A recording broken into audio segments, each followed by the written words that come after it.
প্ৰথম আজি আমাৰ কেবিনেটত আপোনালোকে জানে যে বহুদিনৰ আগৰ পৰা আমি এটা কথা গুৰুত্ব আৰোপ কৰি আছিলোঁ যে অসমৰ গাঁও নগৰ চহৰ বা জিলাসমূহৰ নামসমূহ বৰ্তমানৰ যিটো পৰিৱেশত আছে তাৰ পৰিৱৰ্তে ঐতিহ্যৰ চানেকি বা কিবা পৰম্পৰা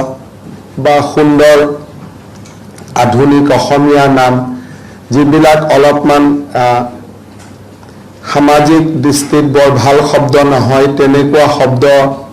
শব্দৰে গাঁও জিলাসমূহৰ নামাকৰণ হৈছে বা বহুত জিলাৰ বিভিন্ন ঐতিহ্য আছে কিন্তু ঐতিহ্য প্ৰতিফলিত হোৱা নাই নামটো বেলেগ ধৰণে হৈ আছে তেনেকৈ আমি অসমত বহুবিলাক গাঁও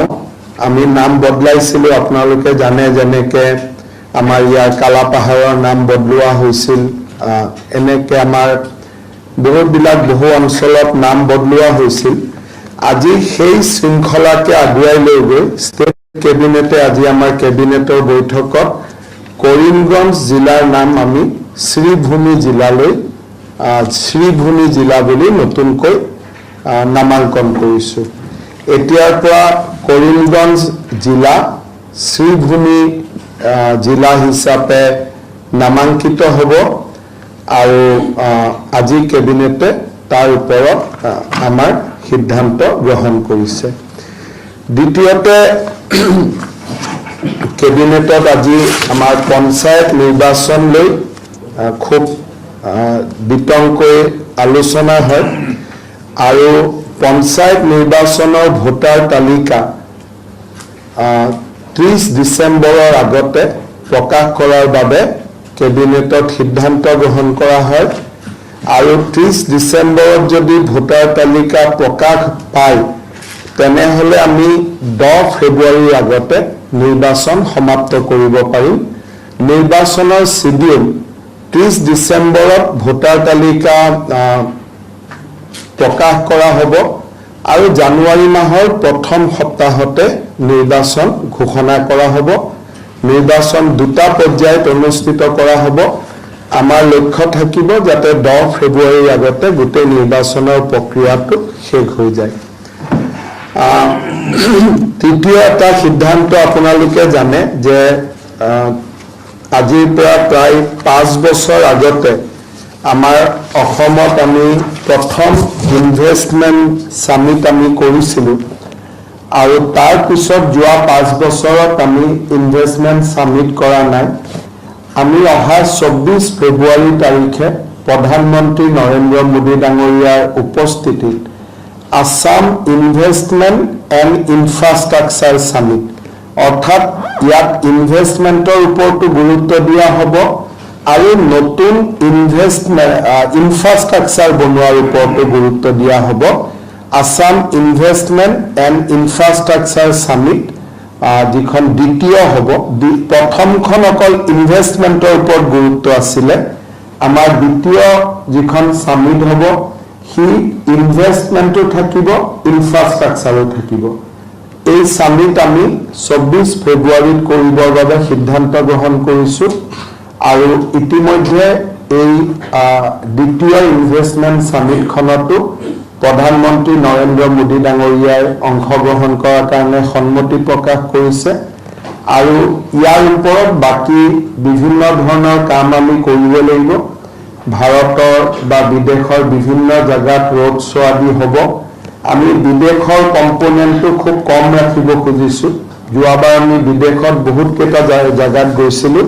কিন্তু এইবাৰ আমি বিদেশৰ কম্পোনেণ্টটো কম ৰাখি দেশৰ মূল চহৰবিলাকত আমি যেটো ৰোড শ্ব' আদি কৰিম আৰু 24 ফেব্ৰুৱাৰী তাৰিখে আমাৰ মেইন সামিটখন হ'ব তাৰ ওপৰতো আজি কেবিনেটে সিদ্ধান্ত গ্ৰহণ কৰে আৰু বাকি সৰু সৰু কেইটামান সিদ্ধান্ত আছে সেইকেইটা আপোনালোকক টুইটাৰ বা ফেচবুকত বা আমাৰ প্ৰেছ ৰিলিজত পাই যাব কিবা যদি আপোনালোকে খুদি হেতে কথাটো কলো যে যিবিলাক নামে ইতিহাসক ৰিপ্ৰেজেন্ট নকৰে তেনেকুৱা নামবিলাক আমি লাহে লাহে পৰিৱৰ্তন কৰি গৈ আছো যেনেকে কালাপাহাৰ নামটো কিয় পৰিৱৰ্তন কৰিবলগীয়া হ'ল বুলি তাৰ কোনো কাৰণ নাই কালাপাহাৰ নামটো আমাৰ অসমীয়া বা বঙালী অভিধান ক'তো পোৱা নাযায় তেনেকে কৰিমগঞ্জ বুলি ক'লে এই শব্দটো অসমীয়া অভিধানতো নাপাব বঙালী আমাৰ অভিধানতো নাপাব গতিকে জিলা বা গাঁওসমূহৰ নামবিলাক অভিধানিক হওক যে আমাৰ অভিধানত উল্লেখ থকা নাম হওক এই কামটো আমি বহুত দিনৰ পৰা চলাই আছো অসমৰ বহুত গাঁৱৰ নাম আমি বদলাইছো যেনেকে এখন আপোনালোকে গম পাব বৰপেটা জিলাত এখন গাঁৱৰ নাম আছে ভাচেনিচৰ এতিয়া সেই নামটোতো কোনো ঐতিহাসিক বা অভিধানিক গুৰুত্ব নাই গতিকে কৰিমগঞ্জ যিহেতু অসমীয়া বা বঙালী দুয়োটা অভিধানতে উল্লেখ থকা শব্দ নহয় তাৰ কোনো ৰিজন নাই যদি আপুনি সোধে কৰিমগঞ্জ নামৰ অৰ্থ কি তাৰতো কোনো অৰ্থ নাই শ্ৰীভূমি ক'লে এটা অৰ্থ থাকিলে সেইকাৰণে আমি কৰিমগঞ্জ জিলাৰ নামটো শ্ৰীভূমি কৰিছো আৰু আপোনালোকে যদি আৰু অলপ আগলৈকে যাব খোজে এই নামটো আচলতে আমি দিয়াতকৈও কবিগুৰু ৰবীন্দ্ৰনাথ ঠাকুৰে নিজেই এই নামটো উল্লেখ কৰিছিল এসময়ত যে আমাৰ গোটেই অঞ্চলটো শ্ৰীভূমি বুলিয়ে তেখেতে এটা সময়ত উল্লেখ কৰিছিল 1919 চনত যেতিয়া তেওঁ সিলেট ভ্ৰমণ কৰিছিল তেতিয়া তেওঁ সিলেটক সুন্দৰী শ্ৰীভূমি বুলি কৈছিলে আমি এতিয়াতো সিলেট বাংলাদেশত আছে কিন্তু আমি কৰিমগঞ্জ জিলাখন তাৰে পমখেদি শ্ৰীভূমি বুলি নামাঙ্কন কৰিছো এই অসমীয়া অভিধানিক শব্দ ই বঙালী অভিধানিক শব্দ কাৰণ সেইটো বেলেগ কোনো কাৰণ নাই আৰু আমি অসমৰ বাকি গাঁও চহৰ নগৰ যিবিলাক অভিধানিক শব্দ নহয় লাহে লাহে আমি অভিধানিক শব্দলৈকে গৈ আছো সেই শৃংখলাতে আজি এটা নামাঙ্কিত হ'ল প্ৰস্তাৱ কেবিনেটে প্ৰস্তাৱ ল'ব লাগে আৰু আমাৰ সকলোৱে বিচাৰিছিল সাংসদ বিধায়ক সকলোৰে লগত এইটোতো হঠাৎ কৰা বস্তু নহয় 2-3 মাহৰ পৰা ইয়াৰ ওপৰত আলাপ আলোচনা ডেফিনেটলি চলি আছে হ'ব ইয়াতে অসমৰ মুখ্যমন্ত্ৰীয়ে মণিপুৰৰ ওপৰত কি ক'ব অসমৰ মুখ্যমন্ত্ৰীয়ে মণিপুৰৰ ওপৰত কমেণ্ট দিব ক'ব লাগেতো একো নাই 23 তাৰিখে ৰিজাল্ট দিব ইভিএমতে ৰিজাল্ট থাকিব আৰু কি মই উপনিৰ্বাচন কেইটাত ইমান যাব পৰা নাই গতিকে মোৰ ইমান কথা নাই 23 তাৰিখে ৰিজাল্ট খুলিব চবেই গম পাব আৰু কি আছে তাকে লৈ জল্পনা কল্পনা কৰি থাকি কোনো লাভ নাই যিটো ইভিএমত সোমালে সেইটোৱে ৰিজাল্ট হ'ব